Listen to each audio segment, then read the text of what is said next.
In the far silence of deep space, a small cargo ship floated alone. The pilot, a human named John Ryder, sat in the cockpit, sipping lukewarm coffee. He was tired, bored, and almost done with his delivery mission. Space was quiet, maybe too. Quiet. Suddenly. His ship's console beeped. Unknown signal detected. John looked up. A weak distress signal blinked on his screen. It was not human. The frequency was strange, almost musical. He leaned closer. That's odd, he muttered. Who's sending signals out here? This part of the galaxy was empty. No colonies, no stations, only blackness. He hesitated. His job was simple: deliver supplies and go home.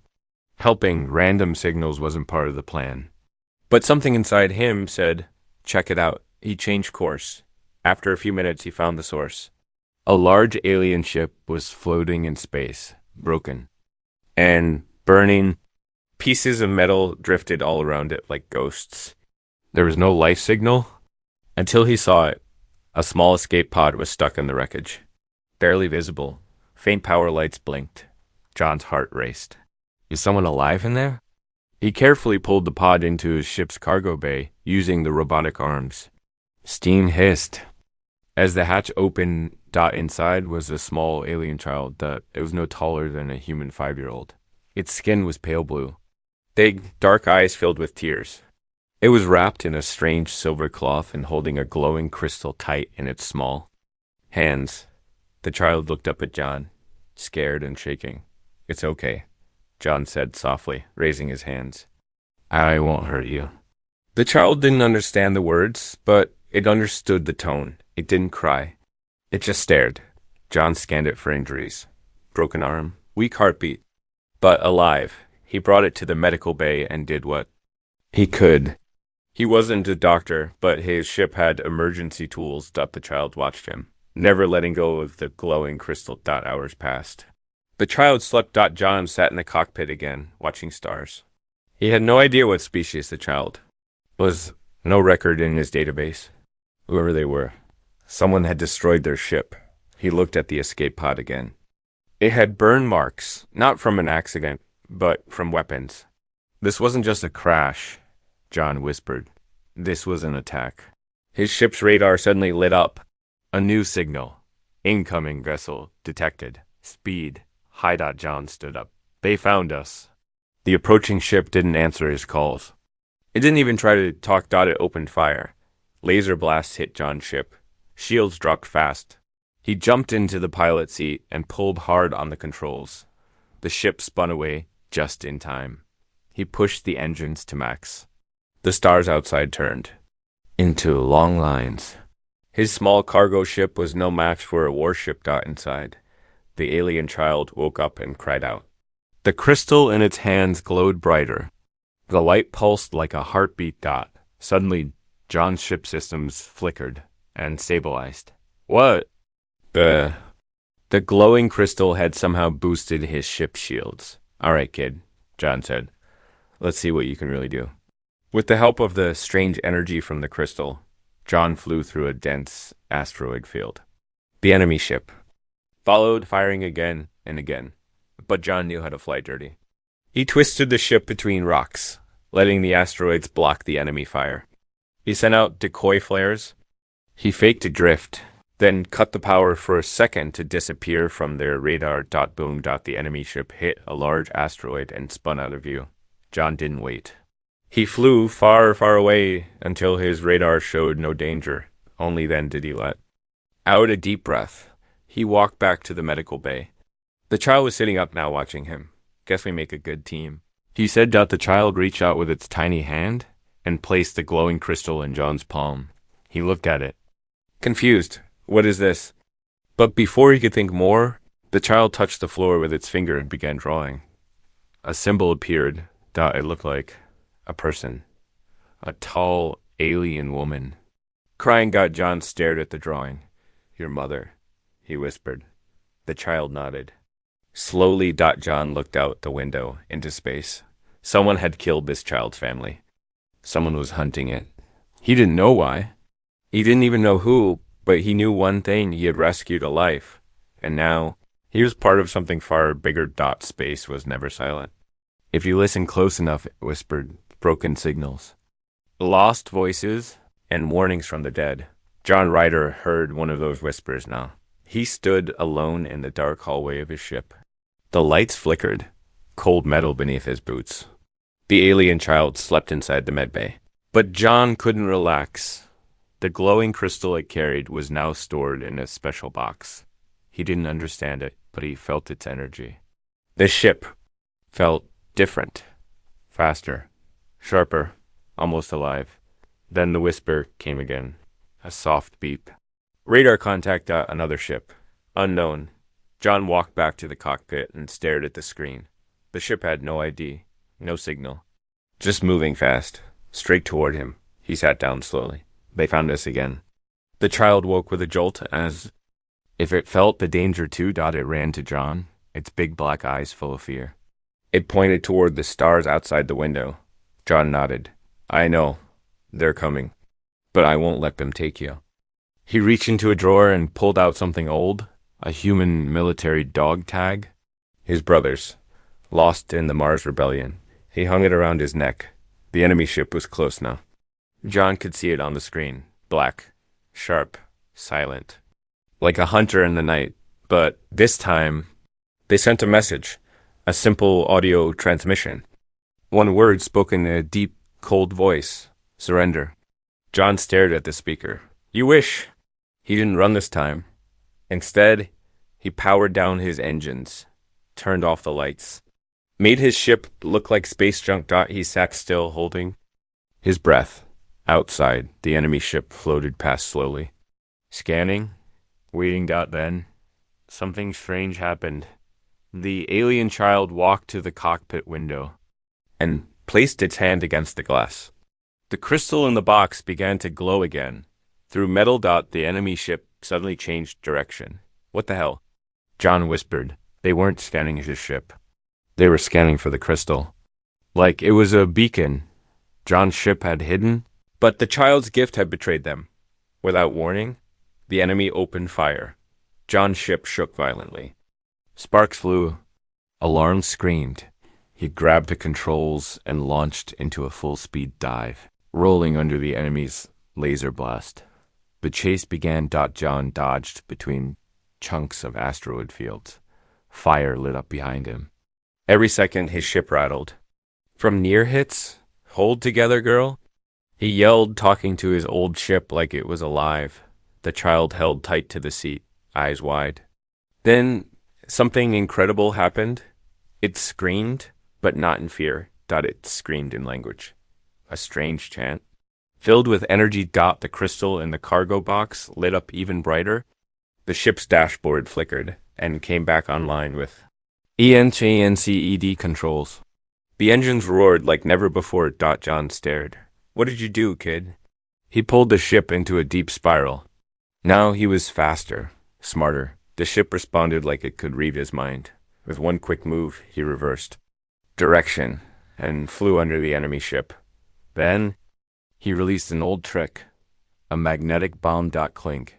It attached to the enemy ship's hull. John boosted away.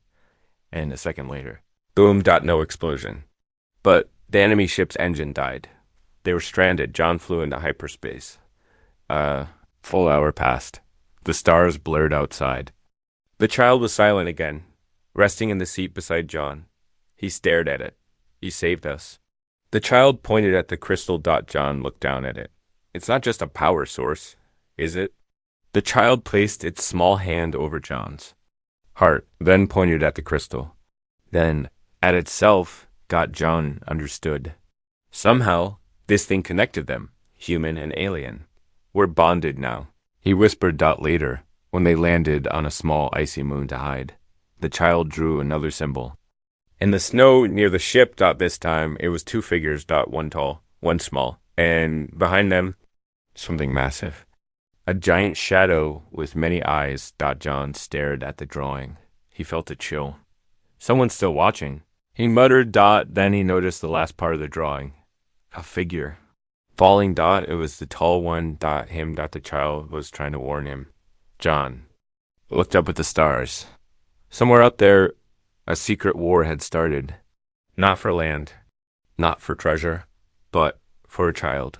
And he was now in the middle of it, in a dark corner of the galaxy. A mother screamed and no one heard. Queen Sarah of Valora knelt on a cold metal floor. Her hands were shaking. Her eyes were burning. The ship she once ruled was gone, destroyed by traitors. She had one reason to live, her child. But now her child was missing. 3 days ago, her royal ship had been attacked by their own people. Soldiers she trusted, advisors she raised. They called it a cleansing. They said her bloodline had to end, but Sarah escaped. She had sealed her child in a hidden pod. Programmed to flee far from danger, far from war. She had screamed as it launched, and now she had no way to find it until she saw a flicker dot in the war room of her stolen ship. Queen Sarah stood tall. Her face was cold like stone. But inside, her soul was fire. A hologram glowed in front of her. A blurry human ship flying through an asteroid belt. Her child's energy was inside that ship. She could feel it. A light that only a Valoran mother could sense. Sarah touched the glowing star in the hologram. "My child lives," she whispered. Then her voice became steel. "And the human has taken them." Far across the stars, John Ryder was fixing wires inside his ship. The battle had damaged the heating system. It was freezing inside. The alien child sat beside him, quietly watching. John looked over. "You ever seen a wrench before?" The child blinked. John laughed. "Didn't think so. Legends never know when they are being born. Sometimes a single act of kindness becomes a story that travels faster than light, and sometimes that story turns into a belief." John Ryder had no idea people were watching him. He sat near a quiet fire on a cold moon. His ship rested behind him, powered down to avoid detection. The stars above him were silent. Even the child slept now, curled up beside the glowing crystal, wrapped in a soft blanket. John stared into the fire. He had been in many fights, many battles, but never like this. He wasn't fighting for victory. He was fighting for a child far away, in a hidden part of space. Whispers had begun. Alien traders spoke of a human who had escaped warships with nothing but skill and luck. Smugglers swore they saw a silver blue glow inside his cargo bay. And then someone shared the photo, a small image, a human man holding an alien child wrapped in light. The photo spread through pirate channels, rebel networks, old temples. Nobody knew the full story. So they made one up. The human carries the starburn, the child of light. He walks with the crystal of memory. He heals what we have lost. Back on the moon, John was fixing the ship's broken fuel line. The child walked over, holding something strange. A stone carved with symbols. It placed the stone near the fire. The crystal in its hand glowed softly. Then the stone lit up. A moving image appeared in the air. Ancient alien standing around a glowing star. John stepped back. "What is this?" The child pointed at the star, then at John. John shook his head. No, I'm not that. I'm just..." But the child kept pointing. The child had started to believe, not just that John had saved it, but that he was chosen. A guardian. A light bringer. A being from an old prophecy, told in hushed voices across Valoran temples. When the air of Valor falls, the flame shall rise from dust, not of our kind, but of our hope. John didn't know this, but the child did, and so did others, somewhere. On a hidden temple moon, an old alien priest watched a shaky video clip from a broken droid. The moment John rescued the child from space, the priest dropped to his knees. "It has begun," he whispered. Meanwhile, Queen Sarah's ship was still in pursuit. She had sent no army, just herself, and one pilot. She refused to let anyone else near her child. She was watching John's signal, trying to understand his movements, but something strange was happening. Her people were beginning to follow John. Instead of her. Not because of war, but because of faith. She slammed her fist on the control panel. "I am queen. I gave birth to the heir, and now they follow him. But even as she spoke. Part of her heart whispered something softer. He kept my child alive. He fought for them. He might be more than human. Back on the icy moon, John finally stopped working. He sat with the child again. They watched the stars. The child began drawing in the snow again. This time, the drawing showed 3 shapes. The child, John, and behind them, a crowd of strange aliens, bowing low. John frowned. Is that me? The child nodded. John sighed. Kid, I don't know what you think I am, but I'm just a man who got lucky. That's all. But deep inside, he wondered, why does the crystal only glow with me? Why does the ship work better when I'm flying it? Why does the child trust me like I'm something greater? That night, John had another dream. He stood inside a golden temple. Thousands of alien eyes stared at him. The child stood on a platform, raising the crystal high, and a voice filled the air. He is the light, not born of stars, but chosen by one. John woke up sweating, and outside, on the cold moon, small ships had begun to land. Not warships, but pilgrims, aliens from broken tribes, silent travelers, exiles. They had come to see the man from the stories, the human who saved the air, the one they were starting to call the Flame Walker. John looked at the child, then at the growing crowd outside. He didn't ask for any of this, but maybe the galaxy had chosen him anyway. The first trader smiled at John. Before pulling the knife, that was how it began. Not with war, not with a warning, but with a handshake. And a lie. John had taken shelter on a quiet moon. He thought it was safe. The alien child was laughing again, playing with a small group of visitors who had arrived the night before, quiet travelers, offering food and stories. One of them, a man named Ralak, was different. He was calm, polite, friendly. He offered repairs, shared tools, even helped cook a strange soup from purple roots. John liked him. Not everyone out here is dangerous, Ralak had said with a smile. Some of us still believe in peace. John nodded. He wanted to believe that too. But peace doesn't last long in a galaxy full of secrets. That night, while the child slept, Ralak and John shared a meal near the fire. The stars above were unusually clear. John talked about Earth, his brother, old wars. Ralak listened with interest. Then Ralak asked quietly, "Do you believe in destiny?" John shrugged. "I don't know. I didn't believe in anything before I met the kid." Ralak nodded. Then stood up. Then stabbed him. It wasn't deep. A fast slice across John's side. But it was sharp. John fell back, shocked. Blood spilled into the dust. "You..." He gasped. Ralak's face changed. Calm, but cold. "You should have left the child to die. That would have been mercy." He pressed a small button on his wrist. From the shadows, dark figures appeared, cloaked, silent, armed. Bounty hunters. Inside the ship, the child woke suddenly. It could feel something. Pain. It ran outside. Just in time to see John crawling in the dirt. Wounded, the child screamed. One of the hunters grabbed it. The child kicked, but it was too small. Ralak looked at John. "You were just a delivery man. You were never supposed to matter. But now they call you Flame Walker? They believe you're special, and that makes you a threat. They turn to the others. Take the child. Kill the human." Suddenly, a new ship landed with a loud roar. The hunters turned, weapons ready, but it wasn't a warship. It was a royal ship. Queen Sarah stepped out, alone. Her armor was cracked. Her eyes wild, but her voice was like thunder. "My child." Down. The hunters froze. Sarah raised one hand, and with a pulse of energy, pushed 3 attackers back without touching them. John, bleeding in the dirt, looked up at her. "You came..." Sarah looked down at him. And for the first time she bowed her head. "I am sorry. I thought you were the enemy." Then she turned toward Ralak. He smiled again, this time in fear. What happened next was chaos. Sarah unleashed the full power of Valoran tech. Beams of light. Silent weapons. Blasts of force.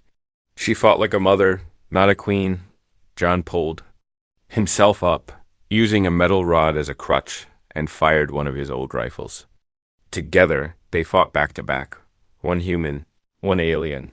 The child crawled away from the chaos and clutched the crystal tight. It began to glow, brighter than ever before. When the last hunter fell, Relic was gone, escaped into the dark. John dropped to his knees, exhausted. Sarah stood over him, blood on her armor. She looked at the child, who ran to her.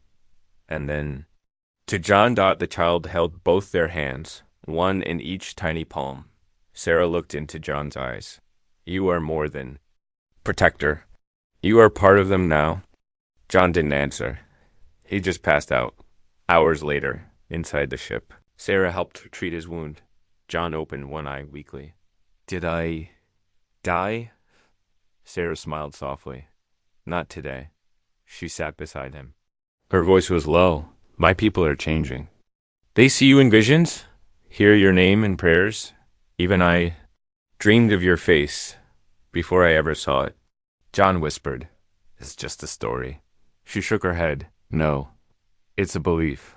And belief moves empires. She looked at the child, sleeping between them. You are now part of our legend, whether you want to be or not. Outside, far away on another moon, Relic contacted someone through a secret channel. He spoke only one sentence. The Flamewalker lives, and now the Queen protects him. A deep voice answered from the shadows. Then we burn the Queen too. John had never worn alien armor before. It felt too light to protect him, but too heavy to forget what it meant. He looked at himself in the mirror. A human face under silver blue plates, designed by another world. On his chest was the glowing symbol of the Lauren child. 2 hands, 1 human, 1 alien, holding a single star. He didn't feel like a hero. He felt like a man walking into fire. Queen Sarah stood behind him, quiet. She too wore armor, her old, scratched, passed down by ancestors. They didn't speak for a moment, only the sound of the ship's engines hummed around them as it glided toward the enemy vessel, the Red Fang, a stealth warship built to erase bloodlines. Inside that ship was Relic. The traitor. And now he had the crystal. Do you regret it?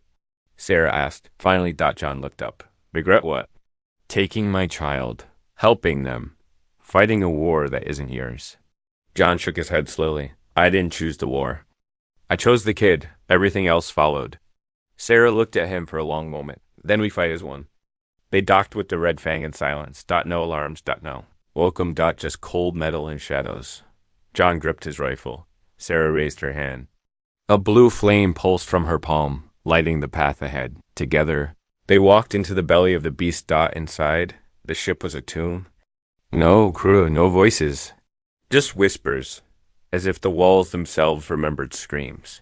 John's boots echoed. Suddenly. A voice crackled through the air. Rye, you could have been remembered as a legend. John Ryder, now you'll be forgotten in. Vacuum. Sarah's eyes narrowed. Come face us. The lights cut out, and the ship began to shift. Traps snapped. Walls closed. John was separated from Sarah by a falling blast door. Sarah. He pounded the wall, but it wouldn't move. Her voice echoed through a communicator. Find the child. I'll draw them away. No, but it was too late. Alarms screamed. Hunters moved through the shadows, like ghosts. John ran. Down corridors of steel and blood. His mind raced. His body burned. But he couldn't stop. The child was somewhere here. He heard a sound. Soft crying. He followed it. Into a room full of light. There it was. The child, standing in a containment field. The crystal floating above its head, glowing like a second sun. John stepped forward and was thrown back by a blast of force. Relic stood across the room holding a strange device. I told them you'd come, he said calmly. You're too human. You always chase hope. John stood, bleeding. You're scared of what I mean to them. No, Relic said. I'm scared of what you'll change. He raised his weapon. John didn't move. He didn't need to, because behind Relic, Sarah appeared. She didn't walk. She descended, riding a beam of energy. She moved faster than any eye could follow. And then Rallick screamed. When it was over, the child ran into John's arms. The crystal pulsed again, and suddenly, every system on the Red Fang shut down. Lights off. Engines dead. Silence. SEVERN. John stood in the center of the wreck. All around them. Stillness. On the way back, John sat with the child asleep in his arms. He looked at Sarah. We didn't win a war today. She nodded. No, but we saved a future. Elsewhere, on a distant planet, a high council watched the footage. One figure leaned forward. That's twice now. The human has survived. Another replied. He's more than survivor. He's becoming a symbol. A third whispered. Then, we must rewrite the story, or destroy it. No one saw him leave. No cameras. No farewell. No speech. Just a human man walking into a forest of silver trees, and never coming back. Years later, they would say he became part of the stars. Some said he died. Some said he lived forever, but the child remembered the truth. And the truth was enough. The Valoran child, now older, stood inside a great stone hall. Paintings of stars covered the walls. Light streamed through crystal ceiling. In the center of the room stood a statue. It showed a tall human in armor, one hand holding a glowing crystal, the other resting gently on the shoulder of a small child. The child was smiling. Leaders from many planets stood in silence. Pilgrims came from far away, just to touch the statue's foot. Some whispered prayers. Some left gifts. The young rulers stepped forward. Once they had been that child. Now they wore a crown. But around their neck still hung a piece of old human metal, a military dog tag. John Ryder's in the crowd. Someone asked a question. Did he ever know what he became? The ruler smiled softly. He never wanted worship. He just wanted a safe. Back in time, months before his disappearance, John had stood on a mountain with Queen Sarah. Below them, a city was being rebuilt. Velo ran and humans worked. Side by side, John watched them quietly. I'm not a leader, he said. Sarah shook her head. You're not? He looked at her. You're something worse, she added with a faint smile. You're a symbol. Those are harder to destroy. John chose not to stay in the capital. He trained guards, told stories to the child, laughed. For the first time in years. Then, one morning, he left a note. No goodbye. Just 5 words. Scribbled in human handwriting. Find peace. Protect the light. Now, in the present. The young ruler walked through the temple of flame walkers. A quiet place. A sacred one. In one corner, hidden from public view, was a painting few had ever seen. It showed John Ryder, but not as a warrior. As a man sitting at a fire, smiling, holding soup in one hand. The child curled beside him. Under it, carved in stone, were words in 2 languages. Valoran, bringer of light, not born of us, but born for us. English, a good man kept a promise. Elsewhere, on a small forgotten moon, a very old ship sits under dust and vines. Its systems are off. Its weapons are cold, but inside the cockpit, a small blue light still glows. The last heartbeat of the crystal. Waiting. And far above, stars move silently across the sky.